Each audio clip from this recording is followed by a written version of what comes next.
ರೈತರ ಪರವಾಗಿ ಹೋರಾಟಕ್ಕೆ ಕಣ್ಣೀರು ಹಾಕ್ತಾರೆ. ಈ ರಾಜ್ಯದಲ್ಲಿ ಅತಿ ಹೆಚ್ಚು ರೈತರ ಆತ್ಮಹತ್ಯೆ ಆಗಿದ್ರೆ ಸಿದ್ದರಾಮಣ್ಣನ ಕಾಲದಲ್ಲಿ 3,000 ಜನ ರೈತರು ಆತ್ಮಹತ್ಯೆ ಮಾಡಿಕೊಂಡಿದ್ರೆ ಅದು ಸಿದ್ದರಾಮಣ್ಣನ ಕಾಲದಲ್ಲಿ. ದುಃಖ ಆಗಬೇಕು.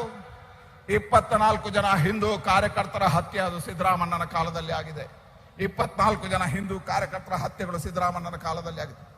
ನಿರಂತರವಾಗಿರ್ತಕ್ಕಂಥ ಮಾರಣ ಹೋಮಗಳು ಸಿದ್ದರಾಮಣ್ಣನ ಕಾಲದಲ್ಲಿ ಆಗಿದೆ.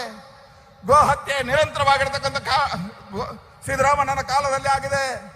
ನಾನು ಇವತ್ತು ಯಡಿಯೂರಪ್ಪ ಬೊಮ್ಮಾಯಿ ಅವರಿಗೆ ಅಭಿನಂದನೆ ಸಲ್ಲಿಸ್ತೇನೆ. ಗೋ ಹತ್ಯೆ ನಿಷೇಧ ಕಾನೂನನ್ನು ತಂದ ಸರ್ಕಾರ ಅದು ಭಾರತೀಯ ಜನತಾ ಪಾರ್ಟಿ ಸರ್ಕಾರ. ಗೋ ಹತ್ಯೆ ನಿಷೇಧ ಕಾನೂನನ್ನು ತಂದಿರತಕ್ಕಂಥ ಸರ್ಕಾರ ಭಾರತೀಯ ಜನತಾ ಪಾರ್ಟಿ ಸರ್ಕಾರ. ಮತಾಂತರ ನಿಷೇಧ ಕಾನೂನನ್ನು ತಂದಿರತಕ್ಕಂಥ ಸರ್ಕಾರ ಅದು ಭಾರತೀಯ ಜನತಾ ಪಾರ್ಟಿ ಸರ್ಕಾರ. ಈ ರಾಜ್ಯದಲ್ಲಿರ್ತಕ್ಕಂಥ ಹನುಮಂತನ ದೇವಸ್ಥಾನದ ನಿರ್ಮಾಣಕ್ಕೆ 100 ಕೋಟಿ ರೂಪಾಯಿಗಳನ್ನು ಕೊಡ್ತಕ್ಕಂಥ ತೀರ್ಮಾನ ಮಾಡಿದ್ದು ಅದು ಬೊಮ್ಮಾಯಿ ಸರ್ಕಾರ. ಇವತ್ತು ಅಂಜನಾದ್ರಿಗೆ 100 ಕೋಟಿ ರೂಪಾಯಿಗಳನ್ನು ಕೊಡ್ತಕ್ಕಂಥ ತೀರ್ಮಾನವನ್ನು ನಮ್ಮ ಸರ್ಕಾರ ಮಾಡಿ. ನೀವೇನ್ ಮಾಡಿದ್ರಿ? ಹಿಜಾಬ್ ಬಂದಾಗ ಯಾರ ಪರವಾಗಿ ನಿಂತ್ರಿ? ಹಿಂದೂಗಳ ಹತ್ಯೆ ಆದಾಗ ಯಾರ ಪರವಾಗಿ ನಿಂತ್ರಿ? ಈ ರಾಜ್ಯದಲ್ಲಿ ಇವತ್ತು ಹಿಂದೂಗಳ ವಿರುದ್ಧವಾಗಿರ್ತಕ್ಕಂಥ ನಿಲುವನ್ನು ತಗೊಂಡವರು ಸಿದ್ದರಾಮಣ್ಣ. ಮುಸಲ್ಮಾನರಿಗೂ ಬೇಡದೇ ಇರತಕ್ಕಂಥ ಟಿಪ್ಪು ಜಯಂತಿ ಆಚರಣೆ ಮುಖಾಂತರ ಕೋಮು ಗಲಭೆಗಳನ್ನು ಸೃಷ್ಟಿ ಮಾಡಿದ್ದು ಸಿದ್ದರಾಮಣ್ಣ. ಇವತ್ತು ಹಿಂದೂಗಳಿಗೆ ಅನ್ಯಾಯ ಮಾಡಿರ್ತಕ್ಕಂಥ ಪಾರ್ಟಿ ಇದ್ರೆ ಕಾಂಗ್ರೆಸ್, ರೈತರಿಗೆ ಅನ್ಯಾಯ ಮಾಡಿರ್ತಕ್ಕಂಥ ಪಾರ್ಟಿ ಇದ್ರೆ ಕಾಂಗ್ರೆಸ್.